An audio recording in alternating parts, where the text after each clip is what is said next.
filmmaking is about to make believe. You don't need to have the real thing in front of the camera. You just try to photograph it in such a way that you make believe, and somehow this forces you also to be a little bit more abstract, like not just be like a documentary, but concentrate things.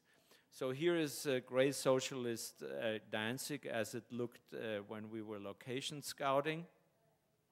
And I thought, yeah, we can do it here, but we need the fish market and we need boats, as it was around 1900 with sails. And so, well, why don't we just put up a few mats, you know, and do a thing like this? And then, you know, ultimately we shot more or less exactly there, one back if possible. And you see that this is then already we are in 1900. So with little means, you know, and fog always helps. You can create. You don't need the big budget. The budget is another question. I think that is the only sort of ethical problem I have when I make films. Is what is my responsibility as an artist, say as a creador? I have to be credible in the sense I cannot tell a small story and spend millions.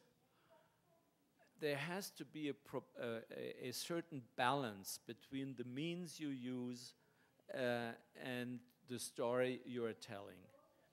If I'm telling the story of a lower middle class boy in Danzig, I don't need the means Ken Adam has to do the War Room for Stanley Kubrick. Yes, the War Room needs a lot of means. They are going to blow up the planet. But my little boy growing up in a shopkeeper's apartment in a suburb of Danzig, I don't need the means.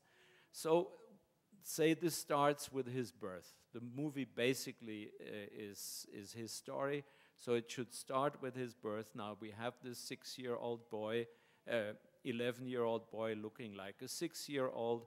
How can we make believe that he is born?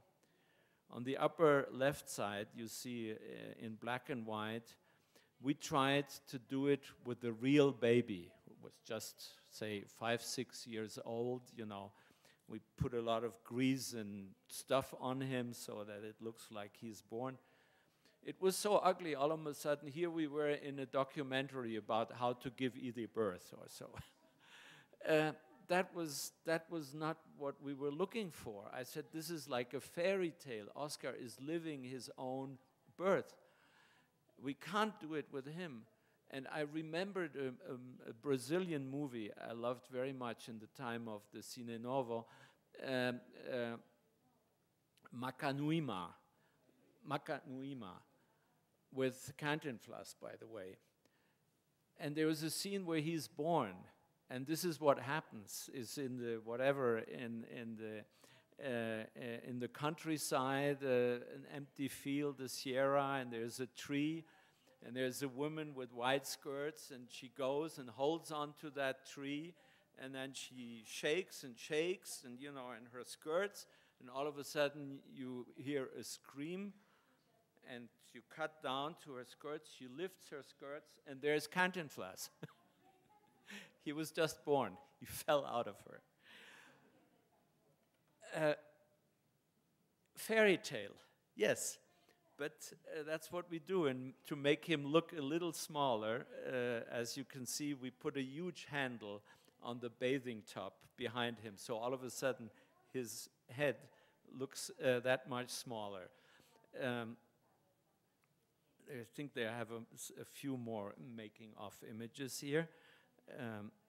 Oh yeah, that's the scene. We run that.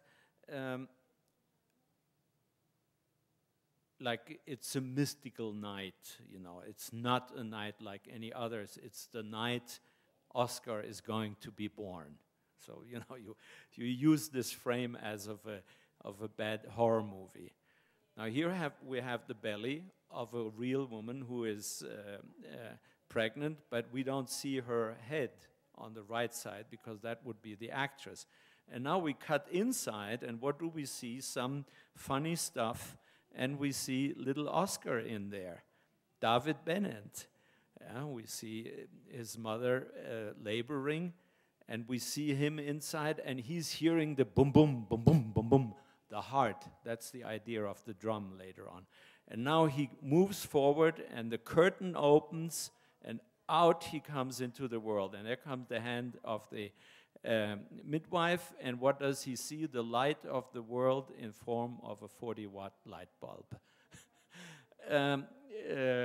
And of course, as the midwife holds him by his feet, as always is, he sees the whole world upside down. That's his first impression. And then he's put in the right way. He sees the smile. There he is, and he says, now it was too late to go back. I wish I'd never come out. Why? Because his father comes up, and he says, do we have plans for you? One day you'll take over the shop. So just think, he sees all these funny grown-ups smiling at him, and the perspective is that one day he will be a shopkeeper.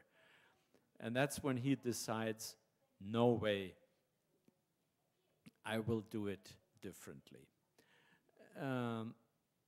So if you watch the frames now here, the film schools, you know, and there he comes down the staircase. It's just symmetrically the other way around than in Günter Grass' house, and it's a little larger, and it's a little more beautiful. But this is kind of the back and forth between reality fiction, and what are the proper means to do it. And you have a responsibility as a filmmaker as to the means you employ.